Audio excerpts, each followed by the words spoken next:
তো আজকে আঁকবো আমার ফ্রেন্ড লিস্টের মোস্ট অ্যাট্রাকটিভ ছেলের ফেস, অর্থাৎ আমার বন্ধুর ফেস। কেউ কিন্তু হাহারি এক দেবে না, বন্ধুর নামে আজকে একটু প্রশংসা করবো। দেখো, ফার্স্টে আউটলাইন করা ছিল এবং ফার্স্টে চোখ থেকে শুরু করলাম। চোখের ভিতরে প্রথমে হালকা শেড দিয়ে এবং চোখের মোড়টাকে ডার্ক কালার করে তারপর একটা ব্লাইন্ডার দিয়ে দুটোকে ঘষি। এরপর দেখো আস্তে আস্তে চোখের উপরটা ভুরু এবং নাকের দুপাশে আস্তে আস্তে ব্লেন্ডার দিয়ে কমপ্লিট করে নিয়েছি। এরপর হলো ঠোঁটের পালার। ঠোঁট করার সময় একটা কথা সবসময় মনে রাখবে যে ঠোঁটের বেশিরভাগ ক্ষেত্রে আলো সবসময় নিচের ঠোঁটে পড়ে এবং ছায়া সবসময় ওপর ঠোঁটে পড়ে। একটা রিকোয়েস্ট করছে বন্ধু, প্লিজ আমার এই পোস্টে এসে কোনো কমেন্ট করিস না। আমি চাই না আমার ফ্রেন্ড লিস্টে সবাই এসে তোর প্রোফাইলটা খুঁজে পাক। এরপর বন্ধু সেই জিনিসটা নিয়ে আলোচনা করবো যেটা থেকে হাজারোমে ক্রাশ খায়। এটা হলো বন্ধুর দাড়ি।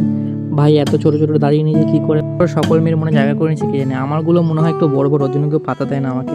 তো যাই হোক, এবার সব থেকে ফালতু জিনিস বন্ধু, সেটা হলো ওর চুল। আমি জানি ওর চুলটা ভীষণ খারাপ, ম্যাগির থেকেও বেশি খারাপ ওর চুলের স্টাইলটা।